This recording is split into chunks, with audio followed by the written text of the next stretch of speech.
Olá, amigos, tudo bem com vocês? Que alegria, que satisfação estar aqui para mais uma aula, para mais um encontro da nossa legislação penal especial.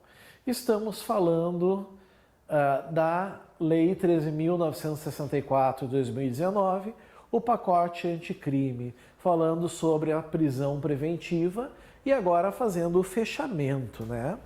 Fazendo o fechamento com o artigo 316. Venham comigo, sigam comigo, vamos ver o que ele diz. O juiz poderá, e vejam que questão interessante agora, ele não pode decretar a prisão preventiva de ofício. Isso eu já tinha comentado com os senhores.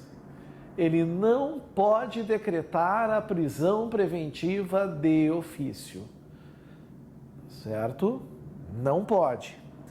Mas, de ofício, pela sua própria iniciativa ou a pedido das partes, ele pode revogar a prisão preventiva se no correr da investigação ou do processo verificar a falta de motivo para que ela subsista. Ou seja, por exemplo, foi decretada a preventiva por conveniência da instrução criminal porque o réu estava coagindo testemunhas que iriam depor no processo. Todas as testemunhas já deram o seu depoimento. Logo, não tem mais sentido dar sequência, dar continuidade a essa prisão preventiva. Então, o que se faz aqui, meus amiguinhos? Simplesmente se revoga, e essa revogação pode ser por pedido do MP, até nada impede, pouco provável, mas ele pode requerer, pode ser a defesa e pode ser o juiz de ofício, certo? Bem como novamente decretá-la, se sobrevierem razões que a justifiquem. Claro, todas as testemunhas já foram ouvidas, o juiz revoga, mas aí o indiciado ou o réu adquiriu um passaporte. Opa, sobreveio um motivo. O juiz pode também, de ofício a requerimento das partes, decretar novamente. Ele só não pode dar a primeira preventiva de ofício, mas novamente decretá-la está ali, ó. Certo? Parágrafo único, que encerra. Decretada a prisão preventiva, olhem aqui a palavrinha mágica, aquela de sempre, a palavrinha mágica tradicional. Decretada a prisão preventiva, deverá o órgão... Opa! Voltou. Deverá o órgão emissor da decisão, ou seja, quem emitiu, revisar a necessidade de sua manutenção a cada 90 dias. Isso aqui é a grande sacada do pacote anticrime, certo? A cada 90 dias, mediante decisão fundamentada de ofício, sob pena de tornar a prisão ilegal. Se for o juiz, é o juiz que tem que fazer. Se for o tribunal, desembargador. Se for os tribunais superiores, os ministros. Ok? Cuidado com isso. E assim, as prisões, elas também vêm a se encerrar, ok? As prisões aqui, elas também acabam se encerrando. Bom, o que eu tenho que fazer agora aqui? Agora surgiu um problema. Que problema é esse? Sumiu o meu cursor. Odeio quando isso acontece. Quando some o cursor, eu sou obrigado a reiniciar. Então, o que eu vou fazer aqui? Eu vou fazer um reinício com vocês. Eu sou obrigado a forçar aqui o desligue. Certo? Desliguei. Como é poucos minutos, eu vou dar sequência no vídeo assim. Depois, se na edição for preciso, a gente corrige esse ponto. Vamos lá, dando o reinício, aproveitando, cuidando a bateria, ver como nós estamos de bateria. Tudo ok por enquanto, tudo certinho.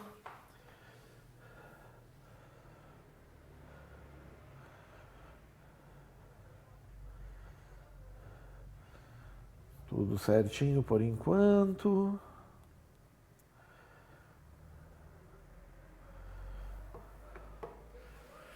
Apenas dando o reinício aqui, pessoal, tá? Quem quiser pode botar o vídeo um pouquinho para frente. Não há problema nenhum quanto a isso. Eu apenas vou fazer o procedimento de praxe aqui, para evitar que a gente tenha problemas. Procedimento de praxe.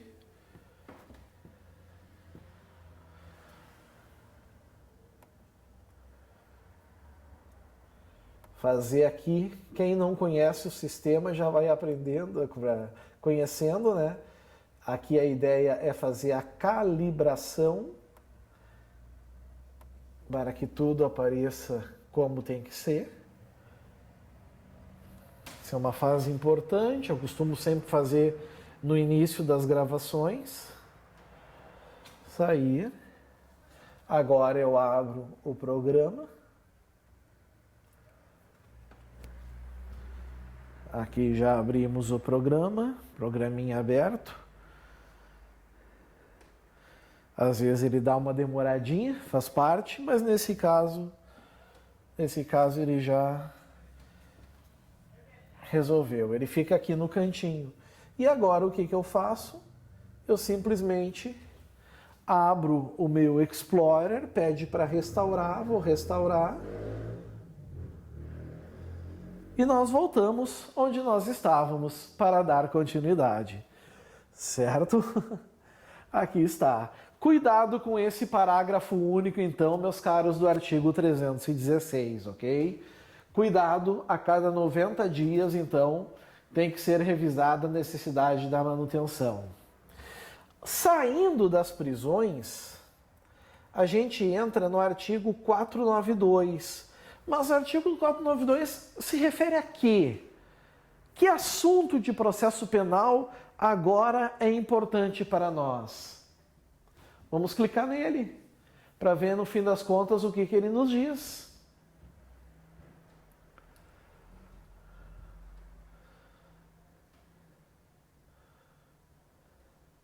Chegamos nele, vamos subir.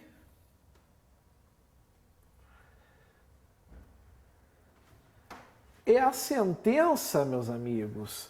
Estamos falando da sentença no tribunal do júri. Sentença no tribunal do júri. Certo? Temos então uma letra E. Lembrando, o tribunal do júri, composto por um juiz-presidente e 25 jurados, competente para o processo e julgamento dos crimes dolosos contra a vida. Lembrando que quem julga esses réus é o Conselho de Sentença. São 7 jurados. Ok? Aqui vocês estão percebendo que a lei, o pacote anticrime, ele alterou também, então, algumas regrinhas no que diz respeito ao Tribunal do Júri. E se refere ao 492, que é as sentenças que o juiz-presidente do Tribunal do Júri profere. Então, ao proferir sentença, o que o juiz tem que fazer? Ao proferir sentença, o que o magistrado tem que fazer? Mandará o acusado recolher-se ou recomendá-lo-á a prisão em que se encontra, ou seja, se ele estava em liberdade e foi condenado, recolher-se à prisão. Se ele já estava preso preventivamente, certo? Vai se recomendar o retorno dele à prisão onde ele estava. Se presentes os requisitos da prisão preventiva. Se presentes os requisitos da prisão preventiva. Isso quer dizer o quê? Vamos supor que o réu estava preso preventivamente. Foi a júri, foi condenado, mas o juiz-presidente percebeu que os motivos da preventiva desapareceram. O juiz vai conceder a ele o direito de recorrer em liberdade. Certo? Agora, réu respondeu o processo do júri todo em liberdade. Foi condenado. Percebeu-se ali que existem motivos para a decretação da preventiva. O juiz decreta a preventiva naquele instante. Certo? Ou, no caso de condenação a uma pena igual ou superior a 15 anos de reclusão, ou seja, são os crimes de homicídio. Crimes de homicídio, geralmente homicídio qualificado, tá? Crimes graves, determinará a execução provisória das penas, com expedição do mandado de prisão, se for o caso, sem prejuízo do conhecimento de recursos que vierem a ser interpostos. Beleza, está aqui resolvido. Temos um parágrafo terceiro. O que esse nosso parágrafo terceiro diz? Vejam que ele começa falando o presidente. O presidente. Quando ele fala o presidente, ele está falando do presidente do tribunal do júri. Certo? Ele está falando desse cara aí. O presidente do tribunal do júri. O presidente poderá. Vejam que agora não é uma regra geral. Nós estamos falando de exceção. Poderá excepcionalmente. Excepcionalmente, ou seja, mesmo que a pena for acima ou igual a 15 anos de reclusão. Deixar de autorizar a execução provisória das penas de que trata a linha E do inciso 1 do caput desse artigo, se houver questão substancial cuja resolução pelo tribunal ao qual competir o julgamento possa plausivelmente levar à revisão da condenação. Exemplo clássico, certo? Ficou no ar a sensação de decisão manifestamente contrária à prova dos autos. É um exemplo clássico. Decisão manifestamente contrária à prova dos autos, à evidência dos autos. Esse é um caso, certo, que pode o juiz, então, deixar de aplicar essa aplicação, né, da prisão provisória da pena, certo?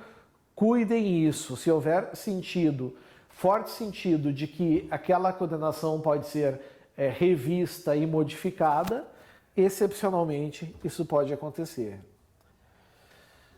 Parágrafo 4º, eu quero que vocês destaquem, coloquem um círculo, sublinhem, onde ela diz: a apelação interposta. A apelação interposta. A apelação é o recurso contra a sentença do tribunal do júri. O nome dela é apelação.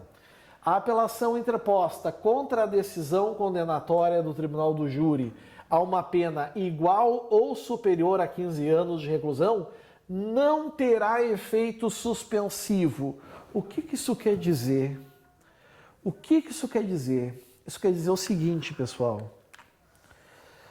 A apelação de uma sentença condenatória, de regra, ela tem efeito suspensivo. Alguém vai me perguntar, mas professor, o que é o efeito suspensivo? Efeito suspensivo quer dizer que enquanto não for decidido o recurso, aquela decisão que o juiz proferiu não tem valor, ela não gera efeitos. Então, por exemplo, tá? Réu foi condenado a uma pena de 12 anos de reclusão em regime fechado. A defesa apelou. A apelação tem efeito suspensivo. Ou seja, enquanto não for julgado pelo tribunal essa pena, o réu é como se o réu ainda não precisasse cumprir aqueles 12 anos. Agora, o que o parágrafo 4º está dizendo? O parágrafo 4º está dizendo que se a pena aplicada pelo juiz-presidente for igual ou superior a 15 anos, aí, meus amigos, não há efeito suspensivo. Ou seja, pode apelar ao tribunal? Pode. Pode recorrer? Pode interpor apelação? Pode, sem problema nenhum. É perfeitamente possível, certo? Recorrer, apelar. Todavia, vai ser recolhida a prisão. Porque não há o efeito suspensivo, não vai suspender os efeitos da apelação. Só que isso que está aqui no parágrafo 4º é regra geral. Isso que está no parágrafo 4º é regra geral. Se eu digo regra geral, meus amigos, é porque existe o quê? É porque existe exceção, certo? É porque existe exceção. E aí nós temos um parágrafo 5º, onde diz: excepcionalmente poderá o tribunal, ou seja, quem julga a apelação, ou seja, recebeu a apelação, aí vai ficar um tempo para julgar, né? Tem que se marcar data para julgamento. Poderá o tribunal atribuir efeito suspensivo à apelação de que trata o parágrafo 4º deste artigo, quando verificado cumulativamente que o recurso, ou seja, não basta um dos requisitos, tem que ter pelo menos 2 dos requisitos. Necessariamente, pelo menos 2 dos requisitos têm que estar presentes ali, certo? Inciso 1. Não tem propósito meramente protelatório. O que é propósito meramente protelatório? Ganhar tempo, forçar a prescrição, certo? Ou seja, apenas fazer com que demore mais. Então, se verificar que o recurso só tem esse objetivo, é protelatório, não tem sentido, o tribunal vai manter sem efeito suspensivo. Mas se tem, amigos, indícios de relevância, ele pode então dar efeito suspensivo a essa apelação, mesmo que a pena seja igual ou superior a 15 anos. Além disso, tem o inciso 2. Levanta a questão substancial. Questão substancial, amigos, são questões, certo?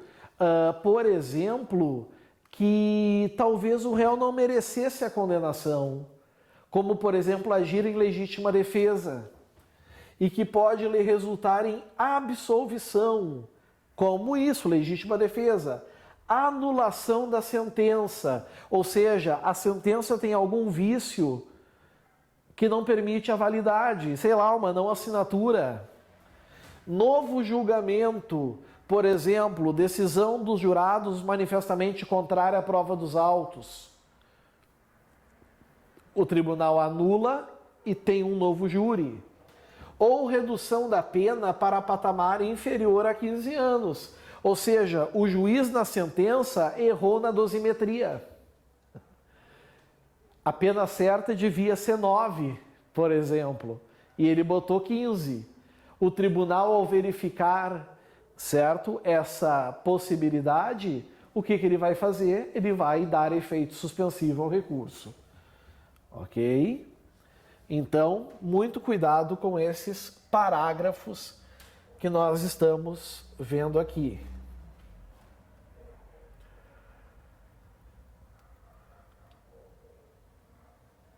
Parágrafo 6º. Bom, o tribunal, ele concede esse efeito suspensivo de ofício. O parágrafo 6º vai explicar isso melhor, certo? Ele fala assim, ó: o pedido de concessão de efeito suspensivo Olha que agora não é um deverá. Agora nós estamos falando ali de um poderá. Agora é um poderá, não é um deverá. Poderá ser feito incidentemente na apelação, ou seja, quando interpor a apelação e arrazoar, já fazer o pedido. Geralmente a defesa, claro, né? Ou por meio de petição em separado, dirigida diretamente ao relator. Por que ao relator? Porque o desembargador relator, ele tem que fazer o juízo de admissibilidade. Então ele é o primeiro que vai analisar o recurso e vai conhecê-lo ou não. Se for esperar até o julgamento, o sujeito vai ficar preso por um tempo significativo, sendo que em alguns casos não seria necessário, né? Certo?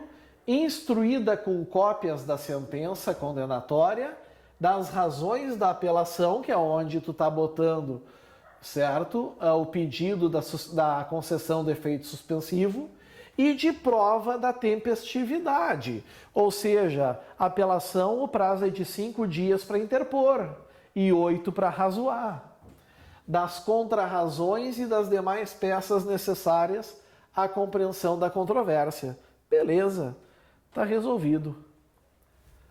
Certo? E assim, meus amigos, a gente fecha também a questão do efeito suspensivo da apelação no tribunal do júri. Resolvida a questão também aqui. Certo? Dando sequência, a gente entra agora no artigo 564. Mas o 564 se refere a quê? Eu não sei. Não está dizendo ali no pacote anticrime a que se refere o artigo 564. Eu preciso ver agora.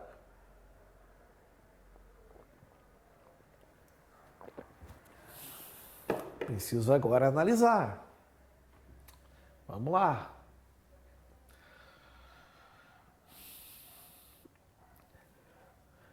Chegamos no 564, inciso 5. Dá uma subidinha. Vocês vão ver que o 564, ele trata, meus amigos, dos casos de nulidades. Casos em que as regras processuais não foram obedecidas. As regras processuais não foram obedecidas, certo? O processo penal é um jogo. Sendo um jogo, é preciso obedecer às regras.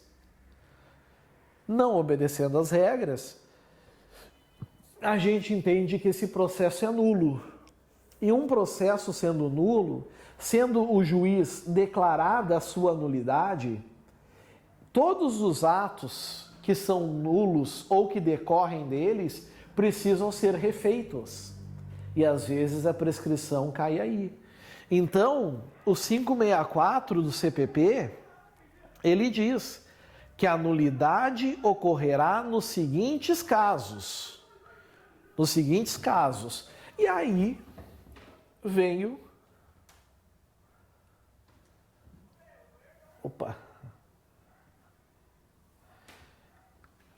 O inciso 5. Em decorrência de decisão carente de fundamentação.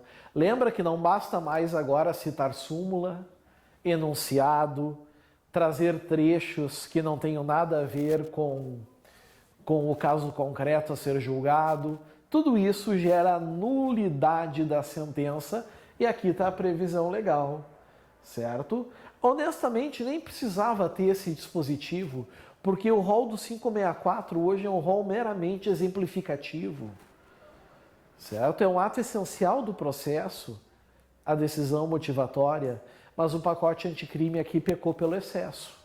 E se peca pelo excesso, tá bom, tá ótimo, sem problema nenhum. Certinho? Muito bem. Chegamos na fase recursal, pessoal. Chegamos na fase recursal. entrando no artigo 581. Artigo 581. O artigo 581, ele prevê um recurso. O artigo 581 prevê um recurso, o chamado recurso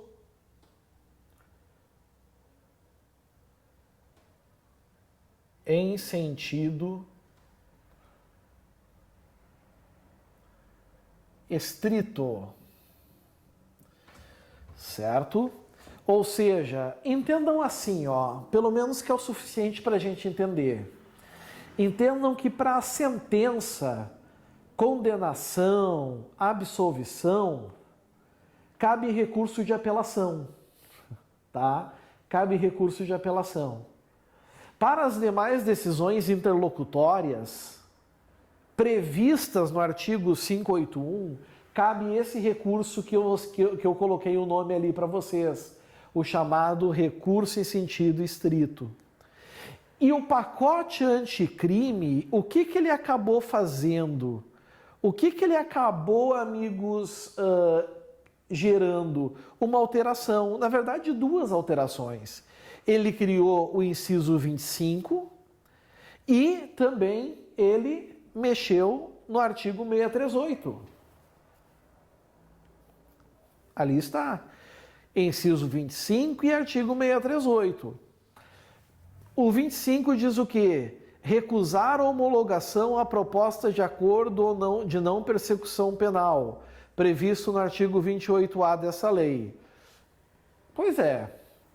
O que acontece, pessoal? Quem vai fazer geralmente esse recurso é o MP, mas nada impede que a defesa também o faça, certo?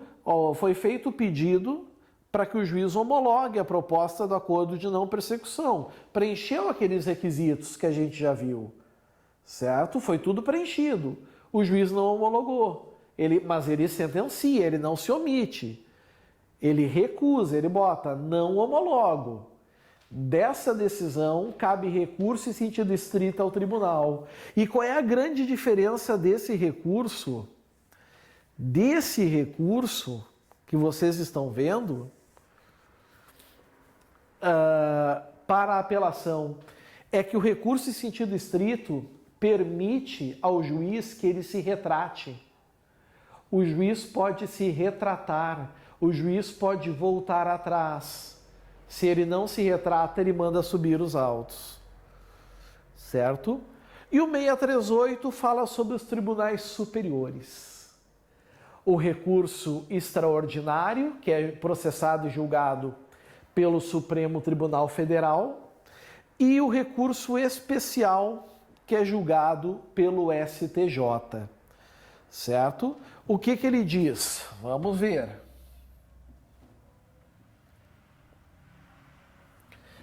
O recurso extraordinário, STF, e o recurso especial, STJ, serão processados e julgados no Supremo Tribunal Federal e no Superior Tribunal de Justiça, na forma estabelecida por leis especiais. Nós tínhamos a Lei 8.038 de 90, que agora não se aplica mais, pela Lei Processual Civil, que é pelo Código de Processo Civil, o CPC, e pelos respectivos regimentos internos. O STF tem o seu regimento interno, assim como o STJ também tem o seu regimento interno. E eles servem para isso, para fazer esses julgamentos. Certinho? Olha só que legal, vimos as alterações do pacote anticrime no Código Penal, vimos as alterações do pacote anticrime no Código de Processo Penal e agora a gente vai ver alterações do pacote anticrime na LEP, que é a chamada Lei de Execução Penal, Lei 7.210 de 1984. Mas isso, meus amigos, é assunto para o próximo bloco. Agora é hora de tomar um cafezinho, dar uma relaxada e daqui uns minutinhos então estamos de volta. Aguardo vocês, um grande abraço, valeu, tchau, tchau.